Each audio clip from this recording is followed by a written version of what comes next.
احنا من هدى 3 عايزين 140 واحد.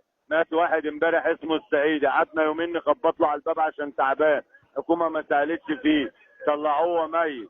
دلوقتي امبارح واحد كان سخن، قعدنا نخبط عليهم امبارح من الساعه 8 المغرب لغايه بعد الصلاه. اسمه وليد احمد طه، توفى مات، ورامينه بره على الحديد مكلبشينه ورامينه على الحديد. احنا عايزين النائب العام، عايزين حقوق الانسان.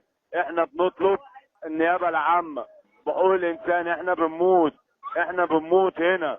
وفي واحد اسمه سعيد من شهر، محمود النجار وابراهيم خد. محمود النجار اداله 3 صوابع في وشه، هو وابراهيم خد ويوسف حمدي وكريم اركب. موتوا الواد وطلعوها ضد مجهول. الواد اسمه سعيد من الكابلات، واهله موجودين واخوه محبوس في الحدث. فبعد اذنكم عايزين حقنا، الحقينا نيابه يا عم، حقونا يا حقوق الانسان.